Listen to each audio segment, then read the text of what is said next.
Specifically मैं आपको बताता हूँ कि अमेरिका के अंदर भूकंप आएगा।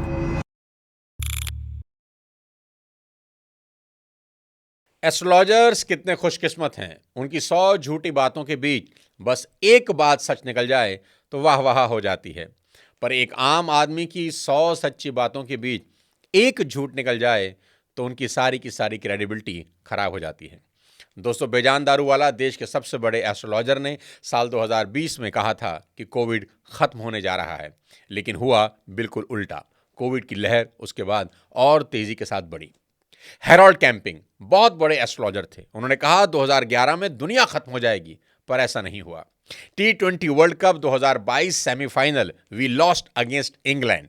और एक दिन पहले एबीपी न्यूज ने प्रोग्राम किया कि 11 ज्योतिषी बताएंगे हम वर्ल्ड कप लाएंगे। सभी ने कहा हम जीतने जा रहे हैं, कांटे की टक्कर होगी लेकिन जीतेंगे हम। लेकिन इंडिया बुरी तरह से मैच हारा, 168 रन बनाए और इंग्लैंड 0 विकेट पर 168 रन चेज कर गया। दोस्तों, एस्ट्रोलॉजी की दुनिया भी बेहद अजीब है। जब भविष्य पहले से लिखा जा चुका हो तो कोई उसे कैसे बदल सकता है। समोसे और चटनी खाने से अगर जिंदगी बदल रही है तो मेहनत का तो बेड़ा ही गर्क है, और ऊपर कहीं बैठे भगवान भी माथा फोड़ लेते होंगे अपना। और अगर कुंडली देखकर शादी करने के बाद भी डिवोर्स हो जाए तो कहां जाएं। और अगर एस्ट्रोलॉजर इतने ही काबिल हैं तो किसी मॉल में 200-500 रुपए लेकर भविष्य क्यों बता रहे हैं। ऐसे और भी कई सवालों के जवाब जानने के लिए आज हमने बुलाया है अपने स्टूडियो में जाने माने एस्ट्रोलॉजर विनय बजरंगी जी को, जहां मैंने खुद उन्हें अपनी कुंडली दिखाई और सवाल पूछे।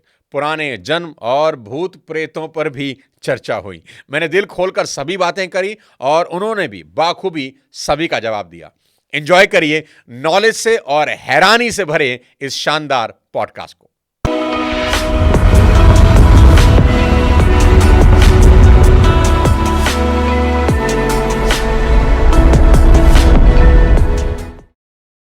तो आज हमारे बीच में है मशहूर एस्ट्रोलॉजर विनय बजरंगी जी। सर, बहुत बहुत स्वागत है हमारे शो पे आपका।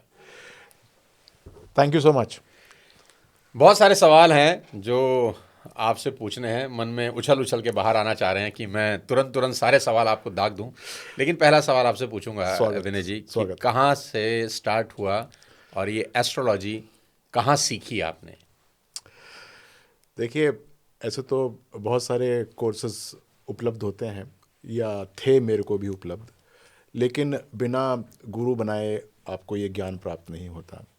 मैंने देखा कि बहुत सारे लोग यूट्यूब के ऊपर एस्ट्रोलॉजी पढ़ के अपने आप को बहुत बड़े एस्ट्रोलॉजर मानते हैं, लेकिन मैंने एक नहीं कई गुरु बनाए और अलग अलग विधाएं होती हैं, जैसे भृगु है, जैसे रावण संहिता है, पराशरी है, आपको प्रश्न शास्त्र है।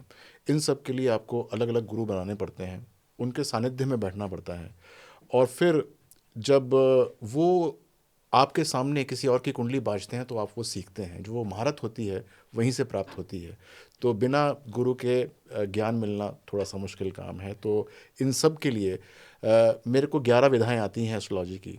इन सब के लिए मेरे पास 22-23 गुरु हैं और उन सब ने मुझे एस्ट्रोलॉजी सिखाई है।